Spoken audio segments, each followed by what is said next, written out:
The truth is, Aaliyah was a superstar at the time of her passing. She sold millions of records and was traveling the world to perform her hits. On one of those flights, tragedy would strike and the world would lose a talented artist. Ever since that day, people have speculated if there's any possibility of there being more to the story. Join me in this episode as we uncover what truly happened to Aaliyah.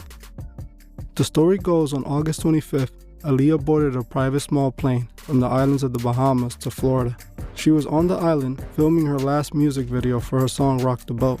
The plane quickly fell after taking off, which claimed everybody on board. This is what we were told, but as I investigated, I discovered the truth is much more sinister. See, Aaliyah did not want to get on that plane. The truth is, she actually said she wasn't getting on. She was given a sleeping pill for a headache she was complaining about and took a nap in the back of her driver's vehicle. Her management had her carried onto the plane while she was still unconscious. It was also noted that the pilot was a new pilot who never flew for the airline before. He was also found to have been under the influence while operating the plane. The plane fell shortly after taking off. To me, this clearly points to a setup. This makes me think, who would benefit from doing this to Aaliyah? Well, besides her record label, the one who was benefiting the most is Robert Kelly. See, Robert Kelly is currently on trial, and his relationships with Aaliyah has been brought up in court. Robert met Aaliyah when she was only 12, after one of her uncles introduced her to him. He quickly took a liking to Aaliyah, and even got her signed to Jive Records. They would quickly begin a relationship and even get married, all before Aaliyah would turn 16. If she was still with us, she would most likely be asked to testify on Robert Kelly, which would ultimately put Robert in prison. Robert in 2001 was a superstar and had tons of money, a man who could have had anything done to anybody. What I also found interesting was Aaliyah's last album, which was called The Red Album. She released this album just 1 month before the plane incident. If you followed my videos, then you know the red to Freemasons means sacrifice. I do not find it coincidental that a plane she was on would fall after she would be forced on that plane. This was clearly orchestrated. They were never going to give her the option of not getting on that plane. Dame Dash, who was dating Aaliyah, said himself that Aaliyah was a sacrificial lamb for Robert. In my opinion, this makes a lot of sense. See, Robert Kelly was a superstar making millions of dollars. He did wrong with Aaliyah, and he knew it could come back to get him later. Aaliyah was signed to Jive Records, the same record label who supported Robert's evil behaviors.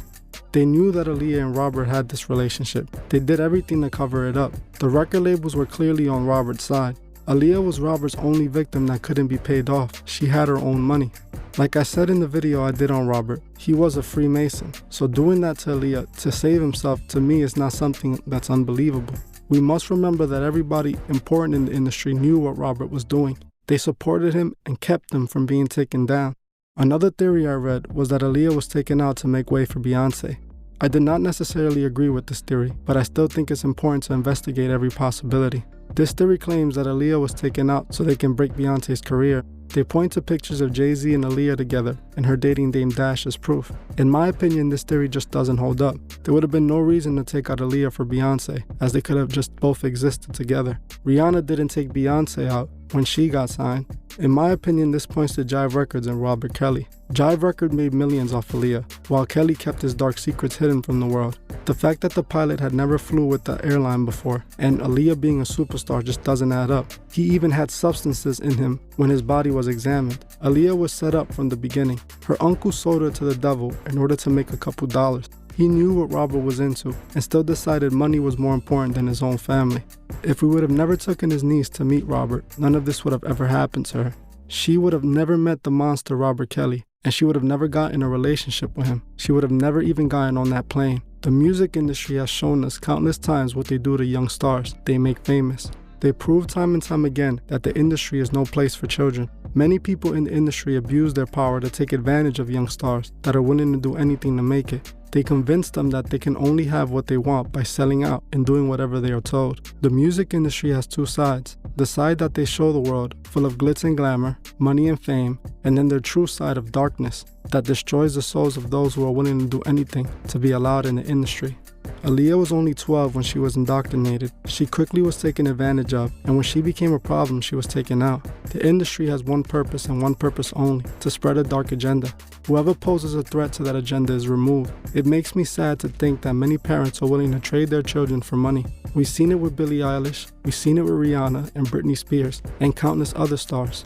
Robert is just one of the monsters we found out about who operates in the industry. I can assure you there's more, just waiting on the next young girl that's willing to do it all to be a star. As we listen to our favorite artists, we must remember that there is an agenda hidden in the core of their music. They promote a lifestyle that would consume anyone who partakes in it, just like we saw with Aaliyah. I know that Aaliyah would have not been on that plane if it wasn't for Robert. Even though she was only 12, she knew what she wanted, and she was willing to do anything for it. The industry uses these lost souls to guide us on a path of destruction. We must not allow them to claim our souls. We must remember to help those who can't see the truth, find the truth. Thank you for watching this episode of The Truth Is. I just want to let you know that I have started a second channel, and whoever subscribes before September 25th will be automatically entered to a giveaway, where I would be picking 3 winners, each getting $50 and a Know the Truth shirt. If you would like to further support the channel, join me on Patreon, the link would be in the description. If you join me before the 28th of this month, you could be entered to this month's monthly raffle, where you can win a shirt, a cash prize, and even pick a video topic. Also, please leave a comment below on your thoughts on this video and on any future topics you would like to see me cover on my channel. If you like this video, please hit the like button, as this helps other people find these videos. If you're new to the channel, please subscribe and hit the bell so you can be notified of future videos. Please follow me on Instagram at TheTruthIs01 and on TikTok at TheTruthIs. I would gladly appreciate it. Thank you. Goodbye.